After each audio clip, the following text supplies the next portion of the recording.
my friends. I'm Eileen, the Mellow Astrologer, and I wanted to talk a little bit today about the Mars energy, the Mars retrograde that we've been experiencing these last few months, and how it coincides with the spring equinox on March 20th. Okay, I did do a forecast video just the other day, so you'll want to check that out. And I've done a video about the Mars retrograde generally. So there's two videos where I already talk about the Mars retrograde and like what we've been experiencing with Mars and Gemini for 6 months.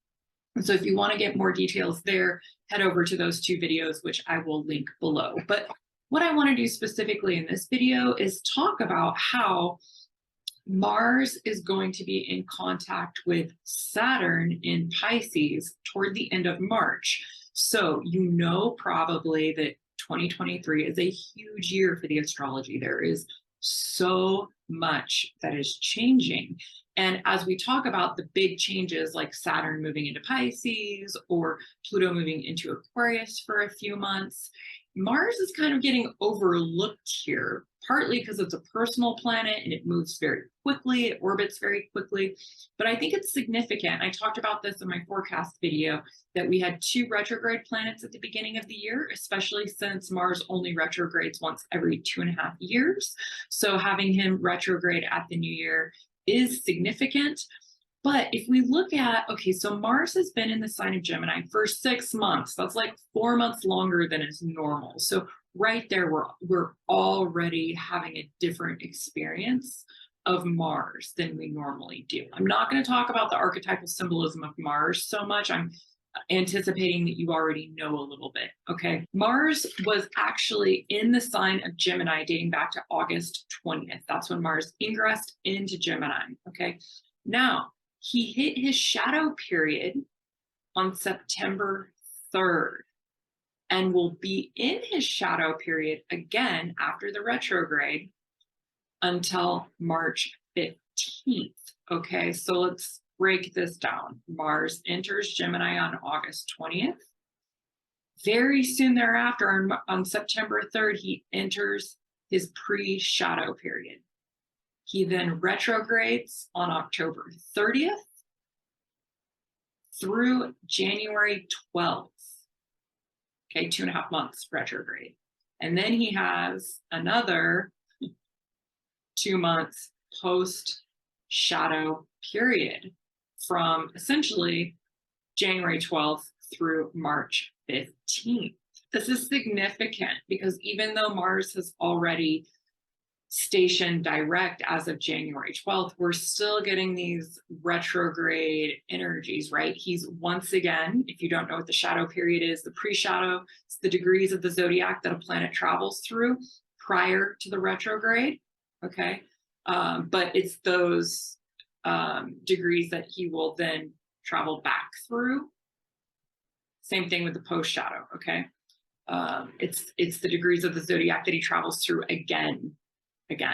Okay, so where he's already visited the pre and the post shadow. Now, let's talk about how this relates to Saturn moving into Pisces. Saturn moves into Pisces on March 7th. Okay, that is 8 days before Mars leaves his shadow period. Mars is still in Gemini at this point, right? Then we have the spring equinox on March 20th. So that's what? 13 days after Saturn moves into Pisces and only 5 days after Mars has left his shadow period. By the way, I'm in California, so I use Pacific time. When I'm talking about times, I'm using Pacific. Okay, so we have the equinox on March 20th at 2:24 p.m. Pacific time. Then 3 days later on March 23rd, Pluto moves into the sign of Aquarius. Okay. If you want to understand the significance of that better, then please check out my 2023 forecast video. I'll link it below. Then on March 25th, 4 days into Aries season, when the sun is at 4 degrees, Mars finally changes signs after 6 months. He moves into Cancer. Well, it's great that Mars is finally changing signs, but really, Cancer, Cancer, he's debilitated in Cancer. He likes to be in Cancer almost as much as he likes to be in Libra. And think about this. Mars is fire. A fire planet does not want to be in a water sign. Neither does an Earth planet. So both Saturn and Cancer are now in water signs. So we're all relieved that there is a shift of energy, but it's not really where they prefer to be. Now, thankfully, Mars is a fast-moving planet, so he's only going to be in Cancer for 2.5 months.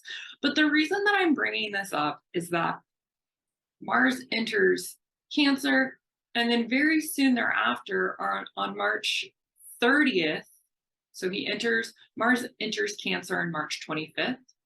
5 days later, on March 30th, we get this gorgeous trine between Saturn in Pisces and Mars in Cancer at 2 degrees. Okay, so let's talk about this, because this is where I think we get all the juice from this Mars retrograde, and then Mars specifically. The reason I'm bringing up the equinox, sorry, I thought this was obvious, but if you're a beginner to astrology, it might not be. Aries, the spring equinox, 0 degrees Aries. It's a cardinal point, very significant point in the zodiac. All the cardinal points are significant. The 0-degree cardinal points, which are the changing of the season. So spring equinox with Aries at 0 degrees, the summer solstice, Cancer, 0 degrees, Libra, 0 degrees for the fall equinox, and then the winter solstice at 0 degrees Capricorn. Okay, so Mars ends his retrograde, and then as the ruler of Aries, we hit the spring equinox. Okay, so that's what I think is mostly interesting about this, is just a few days after Mars finally goes direct, then we have the spring equinox, which he rules. Okay. So going back to the Saturn-Mars trine at 2 degrees, Pisces, Cancer. Saturn just loves a goal, organized, focused, detailed, and Mars wants to have something to fight for, to work toward. Mars is now fully out of that retrograde period. He's fully out of that shadow. And so he is moving, gaining speed. Okay, fine. I admit it. In Cancer, he's not going to be super fast, right? Again, you put a fire planet in water, and what do you get?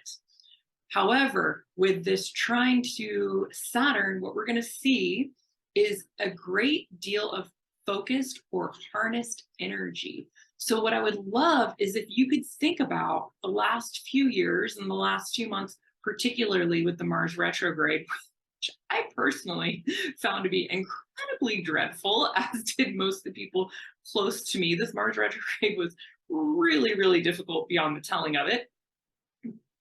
Particularly exhausting is how I experienced it.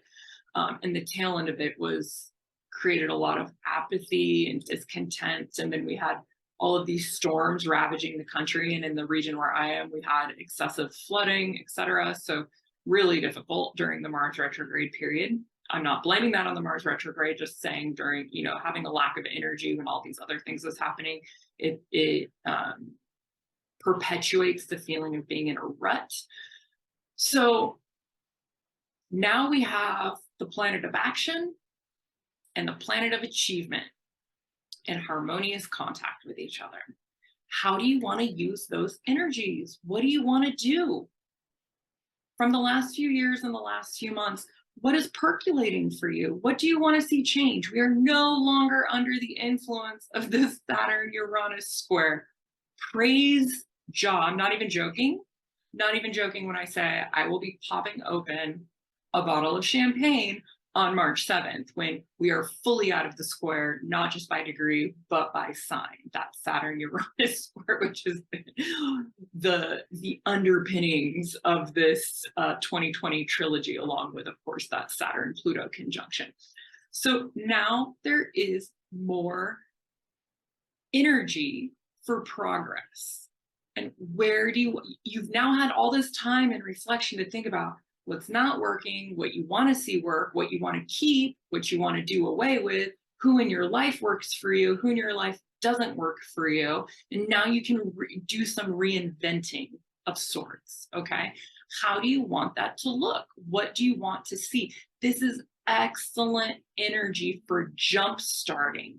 Okay, because Mars is only going to be Cancer for 2.5 months, and he's only going to be in trine to Saturn for a few weeks. So use that energy to jumpstart your car. Literally think of it as your car battery has died and the tow truck driver has come. He or she is jump starting the car and giving you all the juice. Now you got to drive that car around for an hour to recharge the battery, right? This is recharge your battery time. Legit. So how do you want to recharge? What do you want to do? You must. I loathe using that word, but in this instance, I'm going to. You must have a goal for yourself, my friend. Okay. And I'm not just saying that as the ultimate Capricorn. I'm saying that because Capricorn really, really wants to achieve. Saturn wants to achieve. So when you put Mars and Saturn an aspect to each other, especially a harmonious aspect, it's like, please allow them to do what they do best. Okay. Saturn wants a goal and Mars wants to act on that goal. So don't miss the opportunity of this moment for jump starting something. This doesn't have to be something tangible. Okay, I mentioned in my 2023 forecast video that I have a friend who wants to be in better alignment with his words and actions. Okay, so this can be a self-development goal as well. This can be a goal around your spiritual path. Doesn't have to be like, oh, I want to make $65,000 this year. Okay, whatever it might be. So I hope that's useful to you. If you have any questions, please drop them below. Don't forget I have a freebie, which is a digital calendar, which syncs to your calendar and reminds you of all of these important dates like Saturn's ingress into Pisces. And as always, I love interacting with you. So if you have a question or a comment, please drop it below. Okay, my friends, love you. Ciao, ciao.